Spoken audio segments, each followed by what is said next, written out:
Hey YouTube, what's going on? It's WillIBeauty here, and today I'm going to be giving you a tutorial on how to use a mobile device controller on your Android. All you need is a PlayStation 4 controller or any Android mobile controller. Most of them connect through this program. I'm going to be using a PlayStation 4 controller and a cord today. All you need for your phone is probably a USB-C to USB connector. If you're using a Samsung phone, you can use, if you have a Samsung 8, 9, or 10, you can use what's called a DexPad or a DexPad cord, in which you can connect your phone to HDMI, and you can also have a USB device connected as well as charging. So you can use your PS4 controller and have it full screened onto a monitor while playing. I use this for my streaming setup because it's easier for me to see the chat. So when I'm streaming, I'm able to play full screen with my PlayStation 4 controller. I'm able to click the tablet if I need to, as well as read my chat very quickly. Now let's get right into how to download this. First off, you're going to want to open your Play Store and type in Panda Gamepad Pro. Then you're going to be prompted to this screen once you click it. Buy the program. It's $4.99. I'm not sponsored by these guys. I don't have any connection with them whatsoever. I just use their program. It works great for me. I've climbed to master many times. Yeah, once you download it, guys, open it up. It'll prompt this screen. Once you get to this screen, it's going to ask you to activate. This is when you're going to have to go to your PC and download their activation tool. If you click on this little activator here, it'll give you a step-by-step on how to activate it in like 3 steps. It's super easy. It doesn't show me because I've already activated it and I don't want to deactivate it right now. Another thing that's going to happen is once you are ready to activate, you're going to have to go to your mobile device and turn on USB debugging mode. That's going to be in your developer options. Now I believe all you have to do is just go and find your build number and click on it 10 times and it'll open up developer options. Go into your developer options, and at that point you're going to want to go and turn on USB debugging. Plug it into your computer and run the activator. The activation will happen and you will receive this check mark right there. Once you've received the check mark, your controller will also receive the check mark and you are ready to go if it's plugged in properly. You are now able to run the game. Make sure that you close Gamepad Pro first.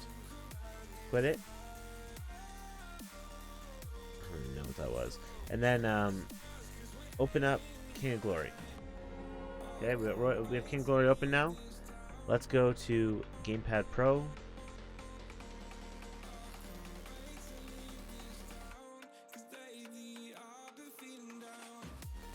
Open Gamepad Pro. Open King of Glory. Boom. It's open, okay? I'm going to go into a custom match. Add a computer.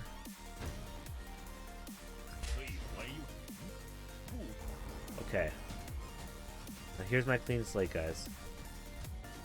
No buttons. Press the little plus sign at the top, and you'll see this little menu at the top.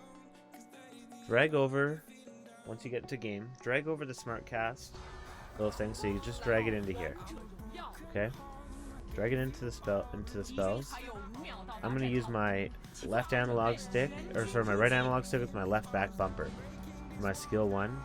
My skill 2, I'm going to use my bottom left back bumper button with my right analog. Now my third one, I'm going to use...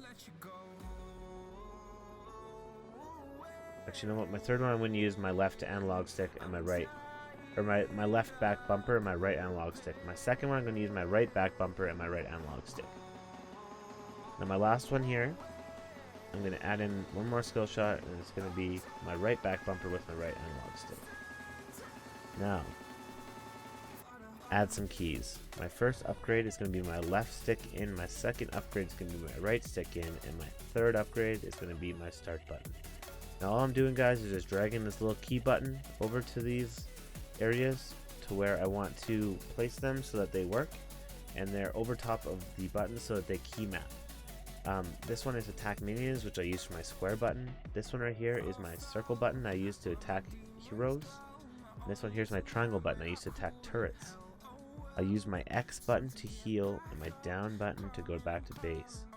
I use my up arrow on my D-pad to buy items. I use my left arrow to also buy items. That being said, now I have to add in my left analog stick to move. So there it is right there. Now I'm going to add in my right analog stick. My right analog stick, guys. Now I'll be able to look around the map at the same time as moving. I got the movement down. Upgraded my second spell, my first spell. It's looking like it's working.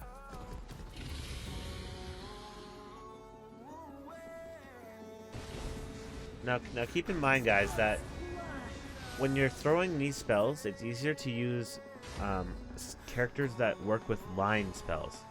Now, why it's easier for the characters with line spells is because when you have a circular spell and you're using a controller, the number one hardest thing is when you let go of the analog stick, it's automatically going to fly back to you. So you have to make sure that you know where you're dropping that thing and drop the back button first. Never drop the analog stick first. Otherwise, you're going to miss all your skills all the time. It's just what's going to happen. I don't want to see it happen, but it's going to happen to you, and you're going to have a very bad time in this game. So either get to know how and when the exact time is the analog stick drops, and the timing it comes naturally. It's just a brain thing, you know. If you do it so many times, it's just going to be there naturally. I've played so many games. I have lots of YouTube videos of me playing with the controller. I've climbed to master with the controller lots. It's not the best way to play, but it's really fun. And I enjoy it a lot.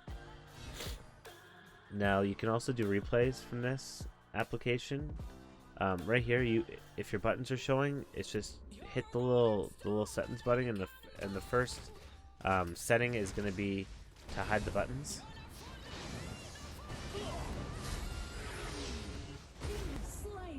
Like, it feels so smooth for me after playing with this for like 9 months. It feels so smooth for me now. At the start, it sucked. It really did.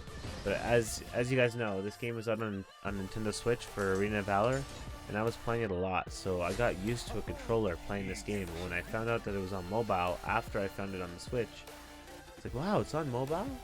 But in reality, it was on mobile before the Switch, and I didn't even know that.